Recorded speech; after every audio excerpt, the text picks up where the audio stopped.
Hey there, welcome to Kevin's commentary on comics. It's Wednesday, so it's news day. Got a few articles of interest to me that I would like to comment about, so stay tuned and we'll get right on them. Cue intro theme now.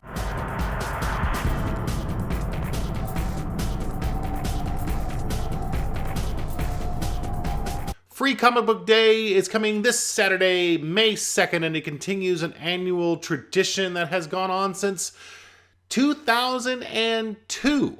Now, Free Comic Book Day is a promotional event sponsored by the North American comic book industry and basically is designed to bring new readers into independent comic book retailer stores to hopefully drive up business and get some new people interested in comics. Joe Field of Flying Colors Comics in Concord, California. That is difficult to say. Flying Colors Comics in Concord, California. A lot of C's in there.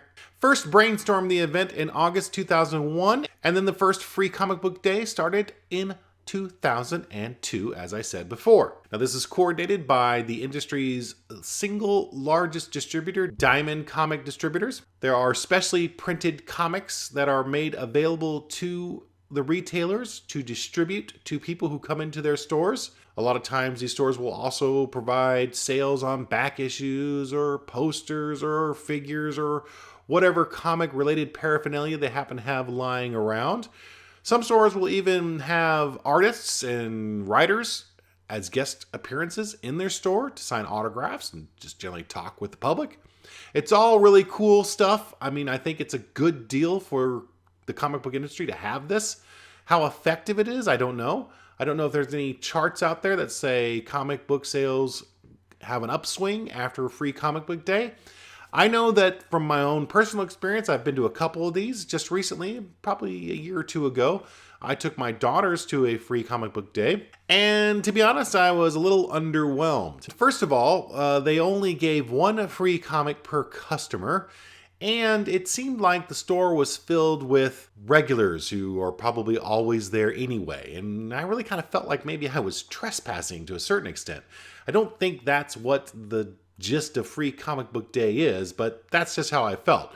Perhaps I picked the wrong store, and I think this Saturday I will try a different store and see what my daughters think about that. So Free Comic Book Day this Saturday, go check it out. It is kind of cool because you can pick up some decent issues. Maybe some things will get you into a specific story or a particular comic book series that you may not already get. So I certainly encourage the Free Comic Book Day. Now, what would be really cool is, since I'm a digital reader, is if they somehow release some free comics on Comixology or the Marvel comic book app. That would be cool for me, since I prefer to read my comics digitally. We'll see.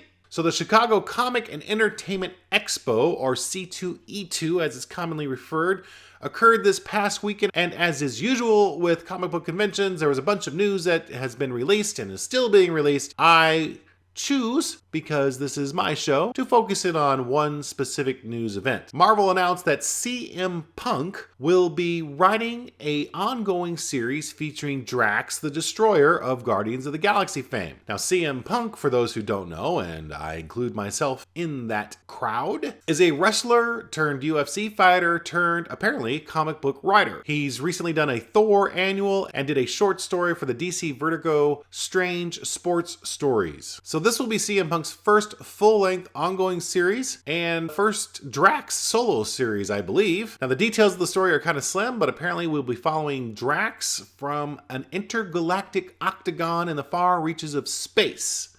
How is it that a wrestler turned UFC fighter would come up with such an idea? And another question is, how far can this idea go?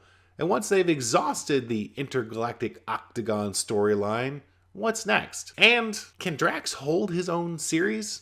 I don't really know. Obviously, Guardians of the Galaxy are big because of the movie, but is that relating into huge comic book sales? I see a lot of comics featuring Guardians of the Galaxy with Rocket Raccoon, Groot, Star-Lord, etc. Now it's Drax's turn, and Also, CM Punk's turn to see if he can sustain a monthly comic book series. Will we see something beyond just Drax fighting in a boxing ring or fighting ring or whatever you want to call it?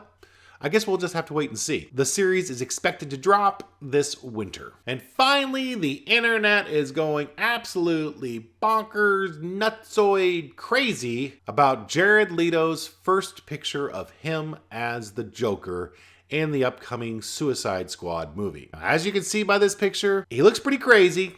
And the big thing that you can obviously notice are all those tattoos and the fact that he's not even wearing a shirt, which I don't know that I've ever seen the Joker shirtless before.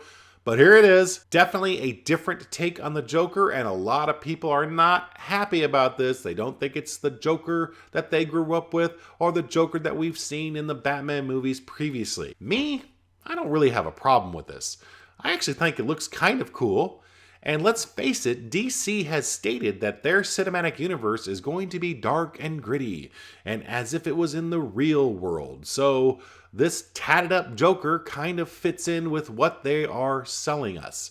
I mean, if you look at the Batman vs. Superman Dawn of Justice trailer that we talked about last week, it's definitely dark in this universe from the looks of this one picture we've seen. And it's only been one picture so far, so I don't know that it's fair to judge the whole thing based on this one photo. But it is what it is, and I do think it fits in with where the DC Cinematic Universe is going. Dark and gritty, here it is, tattoo guy. The one thing I wasn't sure about, and I couldn't find any information on, is if Jared Leto has signed a multi-movie deal with DC to play the Joker. If he did, then this is the Joker we're going to be stuck with for a while. But the truth is, if they get a lot of backlash and outcry, or it doesn't work out very well, they just put a suit on him. They hide the tattoos, except for the one that's on his forehead. But that's okay. They grow his hair out. So, there are ways around this that he doesn't have to stick with this. He could fall into another vat of paint and cover those all up, start off fresh. And to be honest, I'm not going to be overly anxious about the DC movies when they come out anyway. I'm probably more than likely going to wait for them to be on demand rather than go to the theater. But it will be kind of curious to see how this one goes out. I'm really interested to see what Harley Quinn will look like now that we've seen this picture of the Joker. What did you think about Jared Leto as a Joker? Did you like it? Did you not like it? Are you looking forward to the Suicide Squad? And how about CM Punk?